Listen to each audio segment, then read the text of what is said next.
আল্লাহ রসুলের কাছে যখন মালাকুল মউত আসেন, আল্লাহ হেদায়েত দিছিলেন, আগে উপদেশ দিছিলেন আমার বন্ধুর কাছে যাবে বটে, কিন্তু ঘরে ঢুকার আগে অনুমতি নিবে।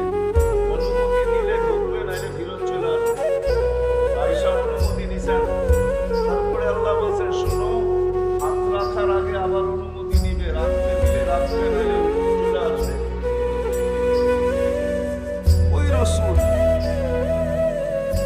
রসুল সাল্লাল্লাহু আলাইহি ওয়াসাল্লাম ওনাকে পর্যন্ত নিয়ে গেছেন। ওনার আজকে মৃত্যুর সম্বন্ধে কোনো ধারণা নাই।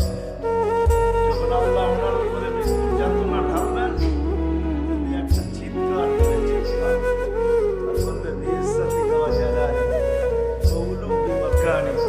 আল্লাহ তোর ইজ্জত আর জালালের কসম, তো উচ্চ সিংহাসনের কসম, লাউ আলিমতু সাকরাতাল মউত মা কাবাসতু আরওয়াহাল মুমিনিন। মৃত্যু সম্বন্ধে যদি কিঞ্চিত ধারণা আমার থাকতো, কোন মুমিন মুসলমানকে আমি এরকম কষ্ট দিয়ে সত্য এটাই। আজকে আসি, একদিন ছিলাম না, আবার একটা দিন আসবে, কেউ আমরা এতটুকু বুঝে আসলো, কেউ আমরা থাকবো না। নারীও থাকবে না, পুরুষও থাকবে না, যুবকও থাকবে না, বৃদ্ধও থাকবে না, বাচ্চাও থাকবে না, বড়ও থাকবে না, কেউ থাকবে না। যিনি আমাদেরকে নিয়ে আসছেন, ওনার কাছে আমাদের ফিরে যেতে হবে, বাইপাস নাই। এই জন্য কোরআনে আল্লাহ আমাদেরকে বুঝাইতে চাইছেন। আল্লাহ মানুষকে বুঝান, বাধ্য করেন। কেননা মানুষের সাথে আল্লাহর বড় ইয়ারি, বড় দোস্তি, বড় ভালোবাসা। এই জন্য মানুষকে আল্লাহ সম্মান দিতে চান, ইজ্জত দিতে চান। এই জন্য কোন সৃষ্টিকে আল্লাহ স্বাধীনতা দেন না। কোন সৃষ্টির স্বাধীনতা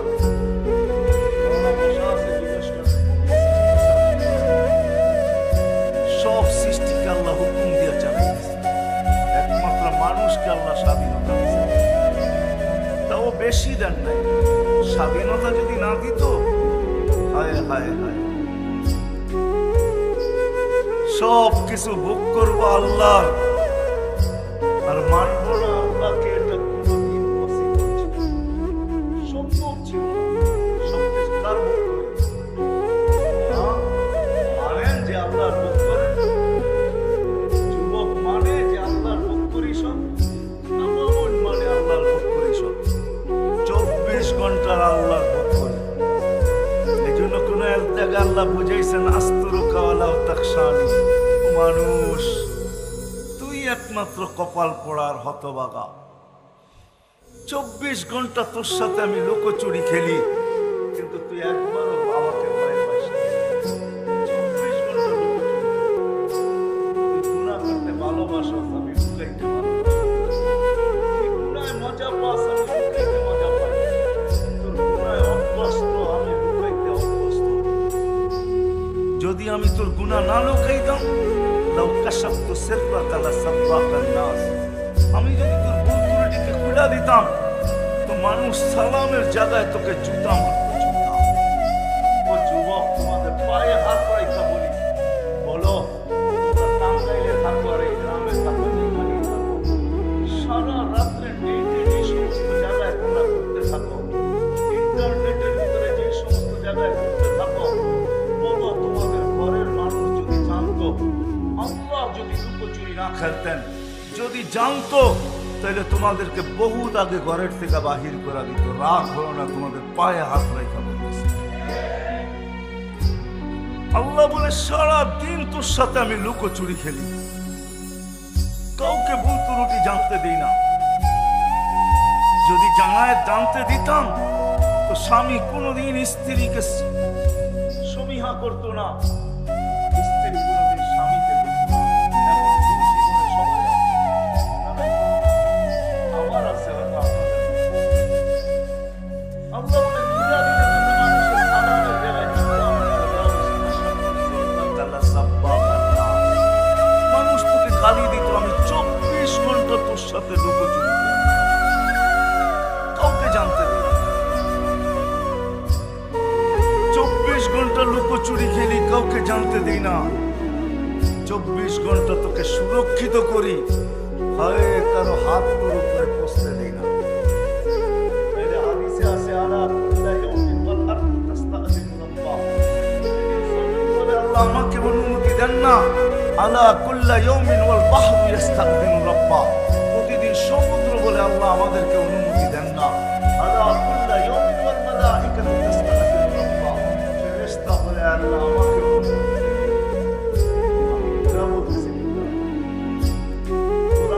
বাগানের কথা আছে সূরায়ে নূর। ইয়ামানে 10 কিলোমিটারের বাগান, 10 কিলোমিটার। আমি ওইখানে 4 বার গেছি। ওই পানি দিয়া চতুর্দিকে সেচন হয়, ফসল হয়, কিন্তু ওই বাগানে একটা ঘাসও এখনো ওঠে না। একটা ঘাসও ওঠে না। মাটিগুলো এতই কালো আর এতই শক্ত যে পাথরকে হার মানায়। কালো সূর্যের আলো যখন উঠতে থাকে আর ওইটার ভিতরে ঢোকে, একটু দূর যাওয়ার পরেই মনে হয় যে কালোর চোটে মনে হয় দিল ভিতর থেকে মাইরা আসতেছে। আমার মনে আছে আমি একবার ট্রাই করছিলাম যে কত দূর যাওয়া যায়, 1.5 কিলোমিটার গেছি। তারপরের বার শেষবার যখন তার এক্সামে সহ গেছি, পুরোটা ঘুরে দেখবো ইম্পসিবল, সম্ভব না। 1 কিলোমিটার ঢোকার পরে আমরা ভাইগা চলে আসছি। হাজারো জায়গা এরকম বিলুপ্ত হয়ে আছে। কওমে লুত যেখানে ডেড সি, হায় হায় খেয়ে দেখা আসেন। ডেড সি যেটা জিবরিল আলাইহিস সালাতু ওয়াস সালাম তাদের কোচা দিয়ে উল্টায় মেরা দিয়েছেন। 5 কিলোমিটার চওড়া, 100 কিলোমিটার ডেড সি জর্ডানে রাখা আছে। হাজারো অংশ স্তূপ রাখা আছে। জমিন প্রতিদিন বলে আল্লাহ অনুমতি দেন না, সমুদ্র বলে অনুমতি দেন না, ফেরেশতা বলে অনুমতি দেন না। কি করবে? সবার অভিযোগ মানুষকে ধ্বংস করবে। আল্লাহ জিজ্ঞেস করে কেন? ইয়াকুল রিজকা কাওয়াসি, রিজিক তোমার খায় না, ফরমানি তোমার করে, তার রিজিক খান। হ্যাঁ কি আল্লাহ মানেন? আল্লাহর রিজিক খাই কি? আল্লাহর রিজিক খাই এই কথা যদি মানতাম তাহলে তো হারায় যেতাম না। আজকে নারী নারীত্বের ভিতরে হারায় গেছে। যে ক্ষেত্রে আছে যে কিছু পায় না, গরিব দুর্বলের ভিতরে হারায় গেছে। আর চিৎকার দিয়া বলে আল্লাহ আমাকে দিছে তো দিছে কি? ঠিক না? অথচ ও জানে না আল্লাহ ওকে যা দিছে তার দুনিয়ার কাউকে তা দেয় নাই। সর্বপ্রথম আল্লাহ রাসূলের দোয়া দিছে। আল্লাহ রাসূল দোয়া করছেন আহরিনি মিসকিনা, আল্লাহ দুনিয়ায় যতদিন রাখবেন গরিব রাখবেন। আমিতনি মিসকিনা, গরিব অবস্থায় আমার মউত দিয়েন। ওয়াহশুরনি ফি জুমরাতিল মাসাকিন। আল্লাহ রাসূল তো এই কথা কোনোদিন বললেন না যে আল্লাহ সাহাবাদের মাঝে আমাকে উঠায়েন, গরিবের মাঝে আমাকে উঠায়েন, বস্তের মাঝে আমাকে উঠায়েন, বুজুর্গদের মাঝে আমাকে উঠায়েন, মুফাসসিরদের মাঝে আমাকে উঠায়েন, মুহাদ্দিসদের মাঝে আমাকে উঠায়েন, আলেম ওলামাদের মাঝে আমাকে উঠায়েন। আল্লাহ রাসূল তো এটা চাইলেন না, আল্লাহর কাছে চাইলেন গরিবদের মাঝে আমাকে উঠায়েন। এখন গরিব বলে আল্লাহ আমাকে কি দিলেন?